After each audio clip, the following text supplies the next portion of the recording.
Eba! Hoje é domingo de Páscoa. Será que esse ano eu vou ganhar aquele meu ovo de Páscoa tão esperado? Será que esse ano eu vou ganhar minha caixa de bombom, o meu chocolate? Me diz aí pra você, qual o real significado da Páscoa?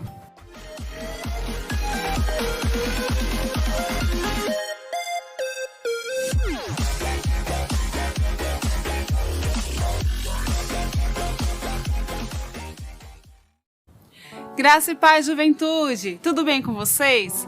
Gente, vamos ler um texto para a gente entender um pouquinho melhor o porquê nós celebramos a Páscoa, o porquê a Páscoa é tão importante para nós que somos cristãos, tá? Vamos ler aqui em Mateus, capítulo 28, verso 5, que vai dizer: Então, o anjo falou com as mulheres.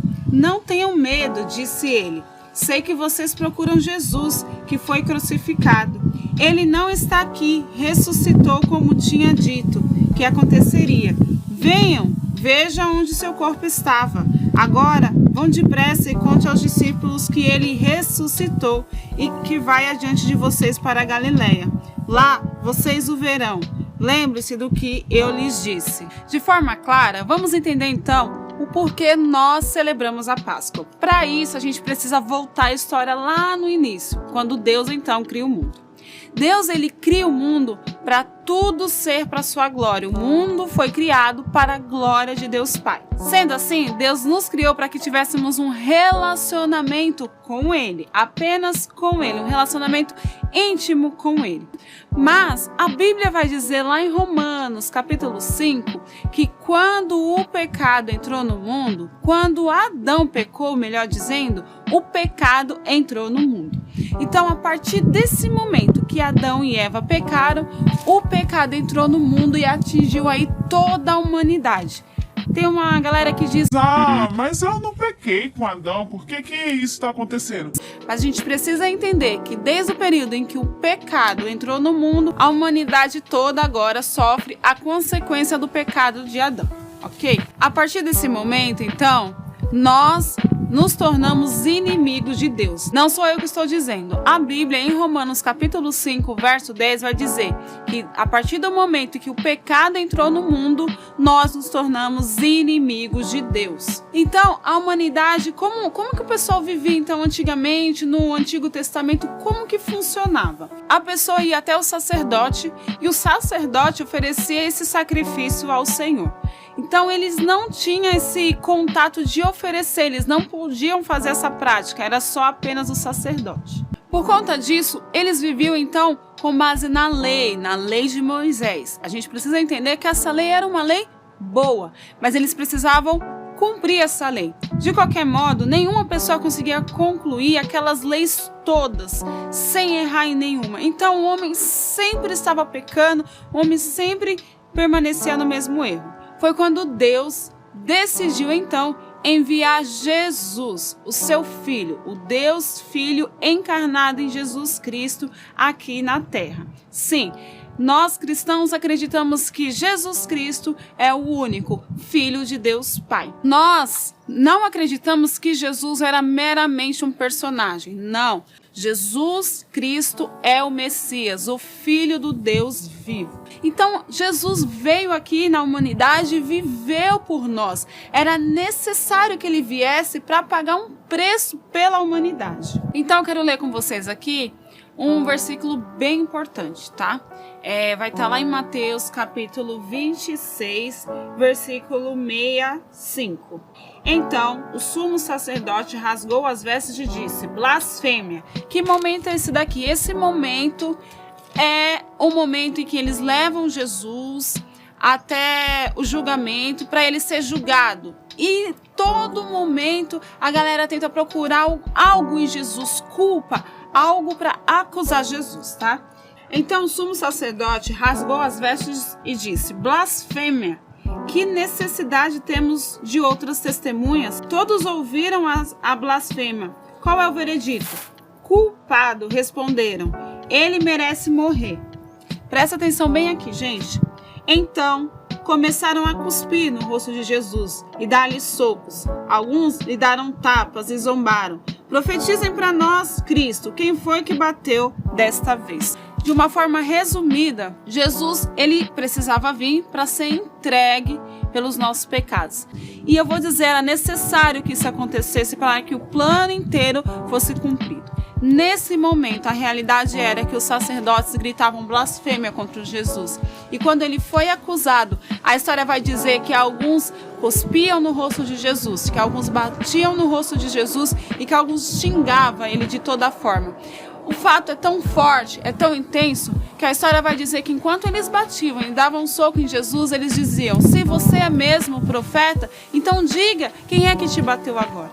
Entende? Com tristeza e com amargura foi esse período, e isso Jesus passou por mim e por você. Depois disso, a história vai nos contar que ele é levado até Gólgota e lá ele é crucificado.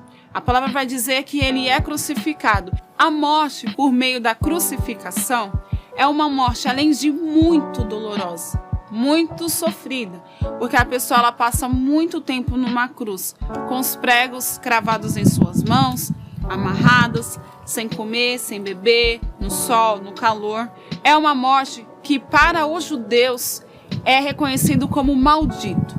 Todo aquele que morre uma morte de cruz é conhecido maldito. Aquela pessoa fez algo horroroso. Então, Jesus se fez maldito por nós. Jesus se fez maldito. Ele não era, ele se fez pendurado em uma cruz por mim e por você. Nós precisamos lembrar que o sofrimento de Jesus foi grande, que algo que a humanidade clamava, crucifique-o, crucifique-o, aconteceu para que hoje nós podemos ter uma vida diferente.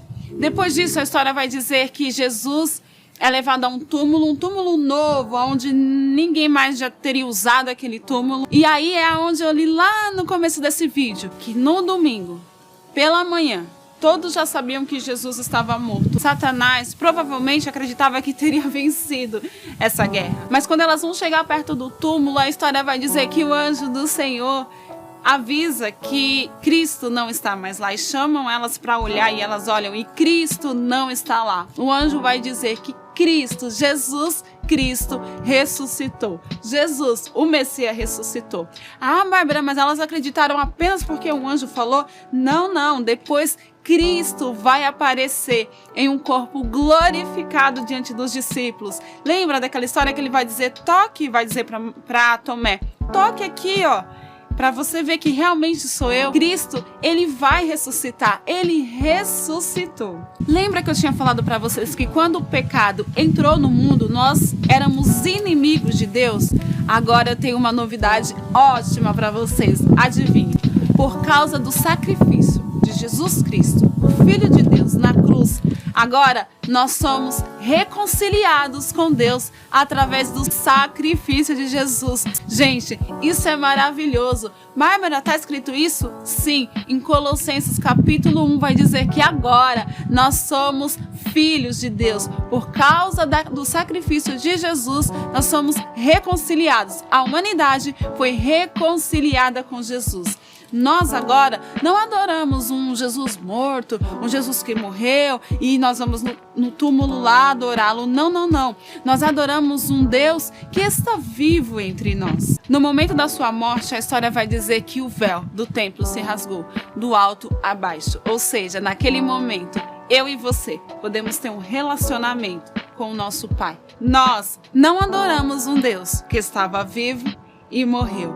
Nós adoramos um Deus que estava vivo, morreu, mas no terceiro dia ele ressuscitou. E o melhor, quer saber? Agora ele está à direita do nosso Pai, o Todo-Poderoso. Sim, ele está à direita do nosso Pai e o Espírito Santo de Deus está conosco. É por isso que nós celebramos a Páscoa, é por isso que nós trazemos à memória a celebração da Páscoa, que é o dia que os nossos pecados foram moídos na cruz, através do sangue de Jesus. Gente, essa é a mensagem que eu quero deixar para vocês. Não entenda domingo de Páscoa como qualquer outro dia, mas também não lembre desse momento apenas no domingo de Páscoa.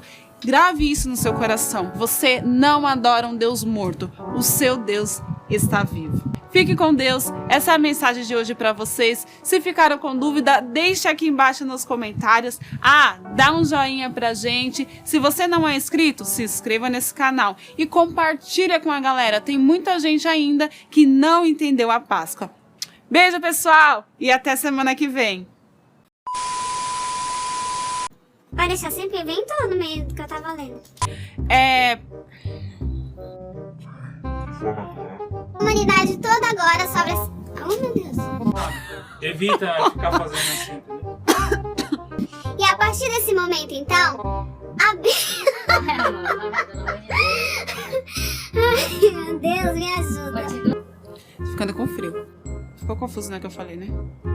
Era uma morte além de muito. Um Deus que estava vivo. Um cavalo. Vai pra mim.